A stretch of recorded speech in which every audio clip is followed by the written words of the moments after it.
Some Republican lawmakers are considering changes to Wisconsin's John Doe investigative process. A Doe probe is a secret investigation in which a prosecutor, supervised by a judge, investigates whether a crime has been committed and by whom. Doe probes in Wisconsin have gained notoriety in the last few years because they've been used to look at aides in Scott Walker's county office and the campaign activities of Walker and conservative allies. And Republican State Representative Dave Craig is working on a John Doe reform bill, and he joins us now on Up Front. Thanks very much for being with us.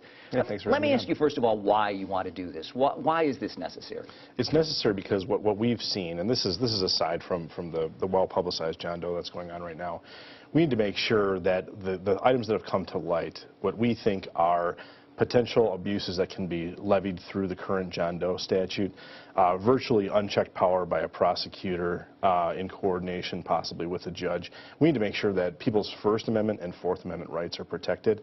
I don't know that that's always the case as prosecutions have gone here in Wisconsin, and we need to make sure that we have a backstop built into our statutes and reform the law, which also is a very important tool for prosecutors, but we need to make sure that there are additional constitutional protections in place for them. We've talked about the high-profile nature of some of these John Doe investigations that have involved the governor and some of his allies, but beyond that, are there examples of cases where you believe that power has been abused or that cry out for change? Yeah, when I've talked to defense attorneys about this, and this generally criminal defense attorneys, when you hear some of the stories that they have provided to us, and we're still kind of accumulating those, tracking down when John Does have occurred is not an easy thing to do. It's quite a burdensome task to try and track that down. But we have heard stories in recent history where people have been tried, run through the ringer, all without any merit whatsoever, to only end up with no prosecution whatsoever. So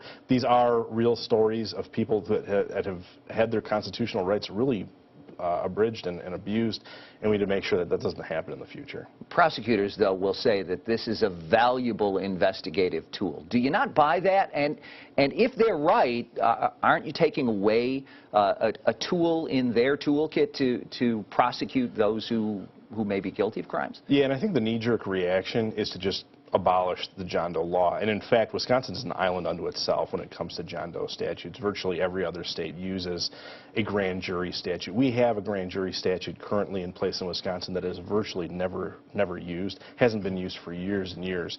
So what we need to do is make sure that we maintain the tool for prosecutors going forward for serious criminal offenses, but to also make sure that there are backstops in place, additional levels of judicial review to make sure that these investigations don't go on for years and years without some level of extrajudicial review and scrutiny. How much of this was the result of what we have seen in terms of the John Doe cases involving the governor? Yeah, I mean, I don't think any of this would have come to light had it not been for that high-profile case. We wouldn't have looked at the statute had we not seen. I'm a state legislator, been a legislator for 3 years. Did I know that we had a John Doe statute? Yeah, probably. Did I know how open-ended it was? No, not till we had John Doe 1, John Doe 2, the idea that leaks can occur. These are all ideas. There are instances of the law is being broken by someone here. The fact that we know these John Does have occurred shows that the law needs to be reformed.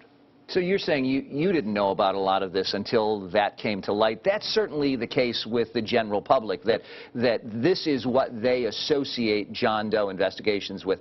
How do you get past the perception, perhaps, then, that this is just a bill by politicians to protect politicians? Yeah, I mean, I think when we start to talk about the details of cases where it has fallen apart in the past, where it's not just about politically related cases, where it's actual normal citizen, private citizens' lives that have been dragged through the mud through endless John Doe investigations, that'll all come to light as we move forward in the political process. Certainly, there's going to be a level of scrutiny from the public's perception that this is about partisan politics.